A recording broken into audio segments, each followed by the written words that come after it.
cet artiste, on va dire, hors du commun. Oui, il est exceptionnel dans son genre. Comme on a bien pu le constater, il est tétraplégique, donc ses 4 membres ne fonctionnent pas. Et il arrive quand même à s'exprimer par son art. Et c'est quelqu'un, quand on commence à le côtoyer, c'est quelqu'un de très courageux. Très courageux et aussi très généreux parce que il a su dépasser son handicap et donner à la société, offrir à la société, partager avec la société son art. Et ça, je trouve que c'est quand même généreux parce que dans l'état dans lequel il vit tous les jours, on aurait tendance à penser que c'est quelqu'un qui serait plutôt renfermé ou vindicatif, alors qu'il n'en est rien avec Abdel-Nour. Au contraire, il aime partager, il aime donner. Et il est très persévérant dans ce qu'il fait. Donc, si j'ai quelque chose à dire à propos d'Abdel-Nour, c'est ça. C'est une leçon de courage. Tout à fait. Et de générosité. Et ce sont ces 2 choses que c'est un exemple, hein, tout simplement, un exemple à suivre. Et puis pour dire que l'handicap, quand on souffre d'un handicap, eh bien, ça ne nous empêche pas de pouvoir faire ce qu'on aime, même si c'est souvent difficile. Ce n'est pas facile, c'est difficile pour soi-même et pour notre entourage, pour notre famille, mais lui, il le fait très bien. On a vu qu'il aimait la peinture, qu'il faisait de très très belles œuvres. Et justement, on va parler de ces œuvres que vous accueillez à travers votre galerie Art4U. Comment vous avez fait pour le contacter? Est-ce que vous le connaissiez déjà? Comment s'est fait le contact? Une fois encore, Abdel-Nour, c'est lui qui m'a contacté. D'accord. Donc quoi, il veut vraiment exposer, il aime ce qu'il fait. Oui, il est très entreprenant. Il est venu, il a assisté à un vernissage. C'était le vernissage de Nordin Chagran. Oui. Il est venu, il s'est présenté à moi et il m'a dit, voilà, je suis peintre, plasticien et je voudrais exposer dans votre galerie. D'abord, j'ai trouvé que c'était très audacieux. Et il a après audacieux cela, dans le bon sens, hein? Dans le bon sens, oui, bien sûr. Oui, bien sûr, dans le bon sens, parce que il n'a pas fait intervenir quelqu'un d'autre. Oui. On aurait peut-être pensé que quelqu'un d'autre serait venu parler à sa place. À sa place. Donc non, lui, il est venu. Alors que j'explique, hein, le que vient de dire notre invité, c'est parce qu'il a vécu longtemps aux États-Unis, c'est ça? Et que vous avez gardé l'accent. Donc ça s'entend, vous l'aurez compris. Très bien. Continuez. Donc, il s'est présenté par lui-même et c'est comme ça qu'on s'est connus et j'étais d'accord. J'étais d'accord pour l'exposer et voilà, et ça s'est fait aujourd'hui, quoi. Mais en général, les artistes viennent tous par eux-mêmes, hein, parce que, en général, ils n'ont pas d'agent. Ça, c'est devenu récent. Ouais. Voici, quoique dernièrement, nous avons reçu une artiste qui fait de la peinture sur verre qui a maintenant un agent. Ah, très bien. Eh bien, je suis content de l'entendre parce que ça prouve que le marché existe et qu'il y a une expansion et voilà, c'est positif. Très bien. Alors, vous allez rester avec nous. Cette fois-ci, on va aller dans votre galerie, puisque tout à l'heure, c'était un portrait qu'on vous proposait. Aller à la rencontre donc, de cet artiste Abdel-Nour Bouderbala. Cette fois-ci, on vous propose carrément de découvrir son exposition à travers ce reportage. Et puis, on reviendra juste après pour donner aussi le programme peut-être de la galerie. Qu'est-ce qui se prépare pour cette année 2012? Mais avant cela, on va voir donc l'exposition actuelle de Abdel-Nour Bouderbala qui va se poursuivre jusqu'à quand?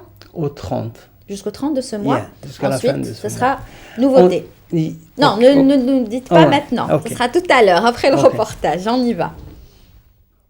Une vingtaine de tableaux magnifiques sont exposés à la galerie Art4U d'Alger. Des œuvres réalisées par l'artiste Abdel-Nour Bouderbala. L'exposition a commencé le 5 janvier et se déroulera jusqu'au 31 janvier. Les visiteurs ont été émerveillés par les toiles de cet autodidacte, surtout en sachant que l'artiste souffre d'un handicap cérébral, privé de l'usage de ses membres et de ses doigts, totalement assisté par les siens et a une difficulté de parler. Je félicite monsieur l'artiste Abdelnour sur le sujet, bien sûr cette exposition. Elle est vraiment excellente. Bravo et félicitations. C'est un exemple. Vous voyez, quand vous voyez, c'est un handicap qui a fait ce travail. C'est un exemple pour tous les jeunes. C'est un travail formidable. On voit, il est différencié, il est varié par le dessin. On voit sa maîtrise du crayon, du graphisme. On voit la couleur, on voit la liberté de la couleur, ses sentiments. Je vois que c'est un remède pour l'artiste. Il exprime ses sentiments profonds. Vous avez les couleurs qu'on voit ici, le contraste de valeurs, de couleurs. C'est un travail très original. Félicitations. Moi, personnellement, le manque de voir ces tableaux, on arrive beaucoup à ressentir ce qu'il ressent à travers ses dessins, à travers ses hachures aussi. Quoique, pouvoir surmonter son handicap pour transmettre quelque chose aux autres, c'est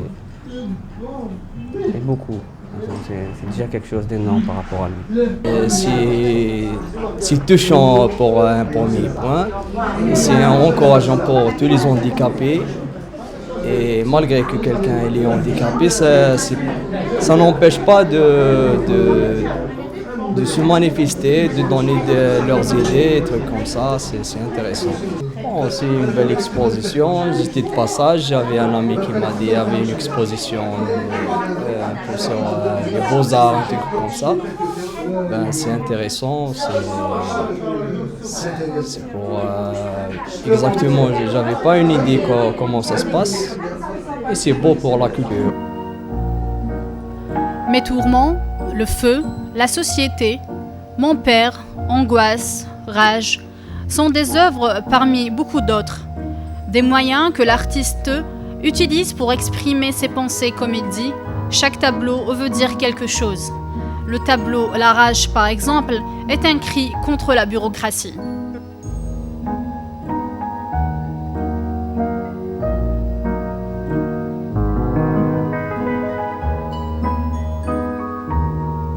À travers ces expositions, Abdelnour veut prouver à ceux qui marchent, qui bougent et qui utilisent leurs mains pour écrire ou pour manger que le pouvoir peut donner un coup de fouet à la volonté. Et il ne veut pas le vendre. Il y a un acheteur pour la rage et il ne veut pas le vendre. Pourquoi il ne veut pas le vendre? Parce que...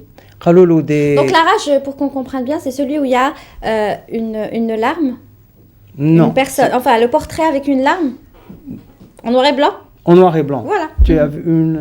Vous ne l'avez pas distingué Ah peut-être? si, je viens de voir. Ah ouais? Oui. Ouais. Très bien. Donc il ne veut pas se vendre ce tableau? Il ne veut pas le vendre, non. Et il le garde. C'est quelque chose que les critiques d'art, dans les précédentes expos... Non, c'est pas celui-là. Hein. C'est pas celui-là. C'est pas celui-là. C'est un portrait, le portrait d'une femme avec une larme. Il faut le trouver. Il est passé vers la fin du reportage. Il est en noir et blanc. En noir et blanc, bien sûr. Donc il ne veut pas le vendre. Il y tient. Il y tient et c'est aussi parce qu'il a été conseillé par des critiques d'art qui ont remarqué cette œuvre et qui lui ont dit de ne jamais la vendre et de la garder. C'est un peu sa signature. D'accord. Et il le croit lui aussi parce qu'il... oui, en plus, donc, notre collègue Sabrina a évoqué l'angoisse, la rage, le feu. Ce sont quand même des thèmes assez forts. Oui, c'est ce qui lui tient à cœur. Quand il s'exprime, c'est des impulsions et généralement c'est très fort. Oui. Comme émotion, donc On a vu le feu, la rage, la société. Mais il y a aussi beaucoup d'espoir à travers ces œuvres. Quand on contemple l'œuvre de la société, Oui. on voit des... Voilà, je pense que c'est celui-là. C'est ça? C'est le portrait? C'est ça, la rage. Voilà, Ouais, je vous avais dit qu'il y avait une petite larme qui Oui. descendait comme ça. Voilà, c'est vrai que c'est très émouvant, hein, c'est très fort quand on le voit. Oui, à ce moment-là, quand il a dû peindre cette œuvre, il a dû ressentir quelque chose de très fort. Peut-être qu'il était en proie à des émotions un peu fortes, et il a senti le besoin de s'exprimer comme ça. D'accord. Mais Alors, ce n'est pas toujours le cas. Il y a oui, beaucoup il y a d'espoir, beaucoup de joie et aussi, beaucoup de d'espoir, joie oui. aussi quand on voit la société. C'est autre chose. C'est carrément à l'opposé de l'œuvre de la rage. parfait. Alors, avant de nous quitter, Monsieur Belaili, peut-être le programme de la galerie, puisqu'on sait que cette exposition de Abdenour Bouderbala va se poursuivre jusqu'à la fin du mois, donc jusqu'au 30. Yeah. Et vous, qu'est-ce que vous prévoyez pour le mois prochain? Pour le mois prochain, il va y avoir une exposition de groupe. Donc, c'est une expo collective de 6 jeunes peintres algériens. Et ça serait intéressant, peut-être, pour vous de venir et On de en sera découvrir. toujours là. En plus, Nessiba Djaïdir devrait reprendre la semaine prochaine. Donc, elle ne rate pas du tout les rendez-vous qui concernent la peinture, les arts plastiques. Elle sera là. Et Très on bien. suivra cette exposition de très près. Et puis, vous serez le bienvenu pour en parler. Merci de m'inviter. Merci beaucoup d'être venu ce matin. Donc, on va rappeler l'exposition de Abdenour Bouderbala qui se poursuit à la galerie Art for You, donc au Sacré-Cœur, à Alger, jusqu'au 30. Allez-y, ne serait-ce que pour voir ce fameux tableau, La Rage. Ça donne vraiment envie d'aller le voir de très très près. Il y a Franchement. aussi le feu, la société. Oui, beaucoup de c'est ça. thématiques. Mais celui qui nous aura frappé, c'est bien sûr celui-là, La Rage. Oui, c'est vrai qu'il est très particulier. Très ce tableau. particulier et très émouvant. Merci et à Je très vous en bientôt. prie. Et vous saluerez l'artiste de notre part. J'y manquerai pas. J'espère qu'on pourra l'inviter ici, qu'il viendra avec grand plaisir. Ce serait vraiment un plaisir pour nous de le recevoir. C'est très intéressant de l'écouter parler Oui, aussi. eh ben, avec grand plaisir. Dès qu'il veut, il sera le bienvenu. Merci beaucoup. Très bien, je Vous lui en lui prépare. donnez l'invitation de notre part. J'y Voilà, manquerai on pas. l'attendra. Ok. Avec plaisir. Merci. Allez, tout de suite, je vous propose d'aller voir ce spectacle italien. Rappelez-vous.